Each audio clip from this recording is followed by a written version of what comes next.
আজিৰে পৰা শ্ৰী শ্ৰী কৃষ্ণৰ দৌল উৎসৱ ভগৱান শ্ৰীকৃষ্ণৰ বন্দনাৰে উখল মাখল সমগ্ৰ ৰাজ্য।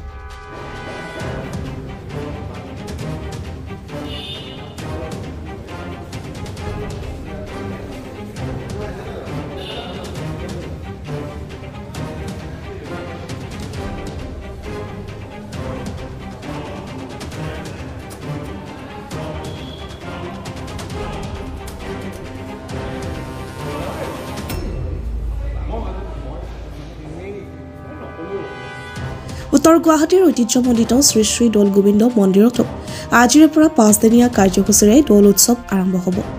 সন্ধিয়া মেঘদাহ পৰ্বৰে শুভাৰম্ভ হ'ব দৌল উৎসৱৰ কাৰ্যসূচী। ব্ৰহ্মপুত্ৰৰ পাৰত সমাপন কৰা হ'ব মেঘদাহ পৰ্ব। ইফালে দৌল গোবিন্দ মন্দিৰৰ দৌল উৎসৱ উপলক্ষে অসংখ্য ফুলৰ মালা অনা হৈছে ৰাজ্যৰ বিভিন্ন প্ৰান্তৰ লগতে বহিৰাজ্যৰ পৰা। ভিন্ন ৰঙী ফুলেৰে সজোৱা হ'ব মন্দিৰ প্ৰাংগণ। 20 জনীয়া যুৱকৰ দল ব্যস্ত হৈ আছে ফুলেৰে মন্দিৰ সজোৱা কামত। এই মহাপ্ৰভু দৌল গোবিন্দ মন্দিৰৰ দৌল উৎসৱৰ আজি প্ৰথমটো দিন আৰু এই প্ৰথমটো দিন মেঘদাহ কাৰ্যসূচীৰে আৰম্ভ হ'ব। আজি সন্ধিয়া 6:30 বজাত মহাপ্ৰভুক মূল গৃহৰ পৰা উলিয়াই ব্ৰহ্মপুত্ৰৰ পাৰলৈ নি তাত স্নান কৰি ঠিক মাংগলিক কাৰ্য আছে।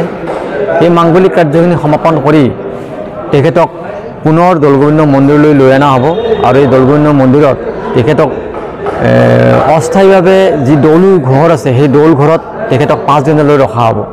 তাৰ পিছৰ দিনাখন মহাপূজা পূৰ্ণিমা আৰু সেই মহাপূজা ৰাতিপুৱাৰে পৰা আৰম্ভ হৈ দুটাকৈ ধুম হ'ব, দুপৰীয়া এটা আৰু সন্ধিয়া এটা, আৰু প্ৰায় 8:30 বজাত এই মহাপূজা সমাপ্তি ঘটিব আৰু এই সমাপ্তি ঘটাৰ পিছত তেখেতৰ যি মাহ প্ৰসাদ ভোগ আদি বিতৰণ কৰা হ'ব।